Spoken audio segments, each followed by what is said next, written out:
नागपंचमी की संपूर्ण व्रत कथा भविष्य पुराण से इसके पाठ बिना अधूरी मानी जाएगी आपकी पूजा। नागपंचमी पर नागदेवता की पूजा करने से आपको उत्तम लोक की प्राप्ति होती है और सर्पदंश का भय दूर होता है। नागपंचमी का व्रत जो लोग करते हैं उनके लिए नागपंचमी की व्रत कथा का पाठ करना अनिवार्य होता है।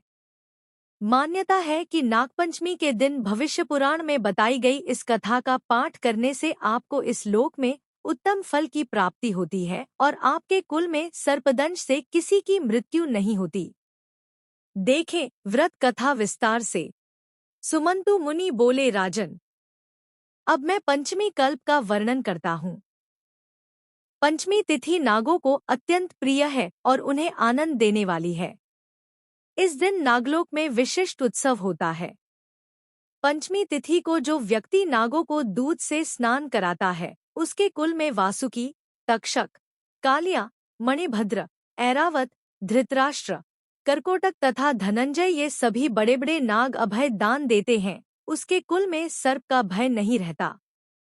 एक बार माता के शाप से नागलोक जलने लग गए थे, इसलिए उस दाह की व्यथा को दूर करने के लिए पंचमी को गाय के दूध से नागों को आज भी लोग स्नान कराते हैं। इससे सर्पभय नहीं रहता। राजा ने पूछा, महाराज, नागमाता ने नागों को क्यों शाप दिया था और फिर वे कैसे बच गए? इसका आप विस्तारपूर्वक वर्णन करें। सुमंतु मुनि ने कहा, एक बार राक्षसों और देवताओं ने मिलकर समुद्र मंथन किया। उस समय समुद्र से अतिशय श्वेत उच्चैःश्रवा नाम का एक अश्व निकला।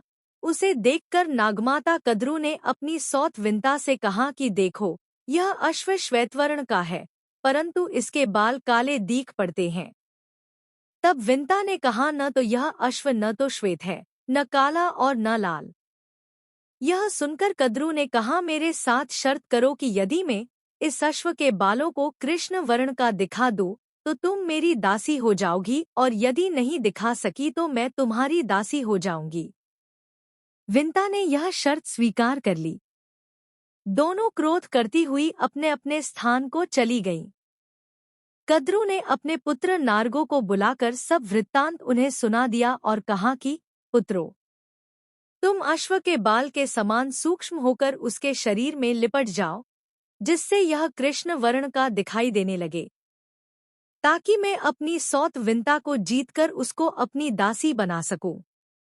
माता के इस वचन को सुनकर नागों ने कहा, माँ, यह छल तो हम लोग नहीं करेंगे, चाहे तुम्हारी जीत हो या हार।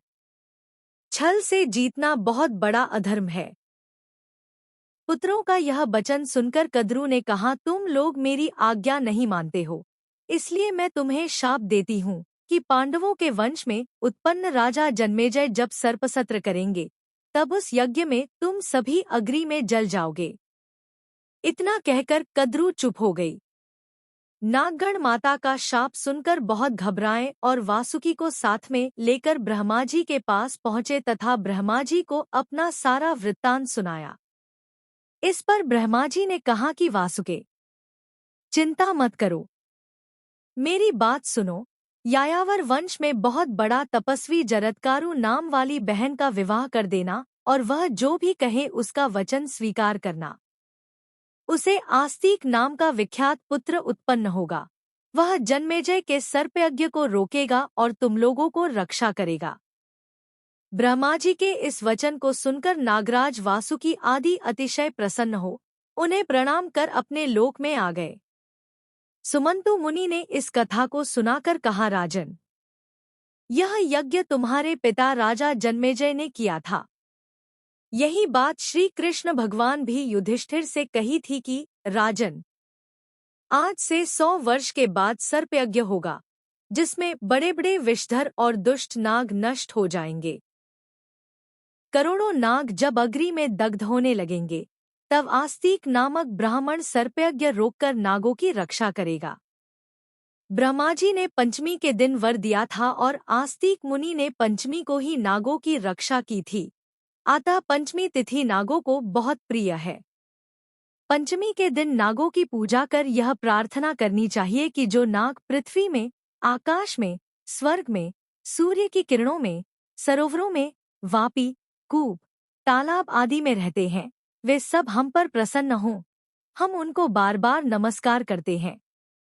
सर्वे नागाः प्रियंतो में ये केचित् पृथिवीतले, ये च हेलिमरीवस्था येन्तरे दिखि संस्थिता, ये नदीषु महानागा ये सरस्वतीगामिना, ये च वापीतडागेषु तेषु सर्वेषु वै नमः। इस प्रकार नागों को विसर्जित कर ब्राह्मणों को भोजन कराना चाहिए और स्वयं अपने कुटुंबियों के साथ भोजन करना चाहिए। प्रथम मीठा भोजन करना चाहिए, अनंतर अपनी अभिरुचि के अनुसार भोजन करें।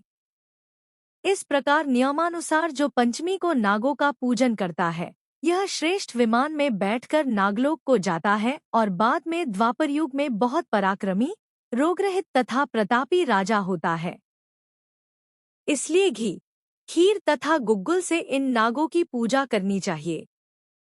राजा ने पूछा, महाराज, क्रुद्ध सर्प के काटने से मरने वाला व्यक्ति किस गति को प्राप्त होता है और जिसके माता पिता, भाई, पुत्र आदि सर्प के काटने से मरे हों, उनके उद्धार के लिए कौन सा व्रत, दान अथवा उपवास करना चाहिए, यह आप बताएं। सुमंतु मुनि ने कहा, राजन, सर्प के काटने से जो मरता है वह अधोक्ति को प्राप्त होता है तथा निर्विष सर्प होता है, और जिसके माता पिता आदि सर्प के काटने से मरते हैं वह उनकी सद्गति के लिए भाद्रपद के शुक्ल पक्ष की पंचमी तिथि को उपवास कर नागों की पूजा करे। यह तिथि महापुण्य कही गई है। इस प्रकार 12 महीने तक चतुर्थी तिथि के दिन एक बार भोजन करना चाहिए और पंचमी को व्रत कर नागों की पूजा करनी चाहिए। पृथ्वी पर नागों का चित्र अंकित कर अथवा सोना, काष्ठ या मिट्टी का नाग बनाकर पंचमी के दिन करवीर, कमल, चमेली आदि पुष्प, गंध, धूप और विविध नैवेद्यों से उनकी पूजा कर घी, खीर और लड्डू उत्तम 5 ब्राह्मणों को खिलाएं। अनंत, वासुकी, शंख, पद्मा, कंबल करकोटक आदि 12 नागों की क्रमश पूजा करें। इस प्रकार वर्षपर्यंत व्रत एवं पूजन कर व्रत की पालना करनी चाहिए। बहुत से ब्राह्मणांग को भोजन कराना चाहिए। विद्वान ब्राह्मण को सोने का नाग बनाकर उसे देना चाहिए। यह उद्यापन की विधि है। राजन, आपके पिता जन्मेजय ने भी अपने पिता परीक्षित के उद्धार के लिए यह व्रत किया था और सोने का बहुत भारी नाग तथा अनेक गौएं ब्राह्मणों को दी थी। ऐसा करने पर वे पितृ ऋण से मुक्त हुए थे और परीक्षित ने भी उत्तम लोक को प्राप्त किया था।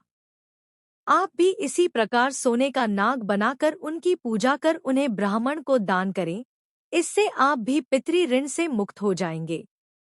राजन, जो कोई भी इस नागपंचमी व्रत को करेगा, सांप से डंसे जाने पर भी वह शुभलोक को प्राप्त होगा, और जो व्यक्ति श्रद्धापूर्वक इस कथा को सुनेगा उसके कुल में कभी भी सांप का भय नहीं होगा। इस पंचमी व्रत के करने से उत्तम लोक की प्राप्ति होती है। दोस्तों, अगर आपको हमारे द्वारा दी गई जानकारी अच्छी लगी हो तो वीडियो को लाइक और चैनल को सब्सक्राइब करके बेल नोटिफिकेशन को ऑल पर सेट कर ले, जिससे हमारे आने वाली वीडियो की नोटिफिकेशन आपको मिलती रहे। हमेशा खुश और स्वस्थ रहें और हमारी वीडियो देखने के लिए धन्यवाद।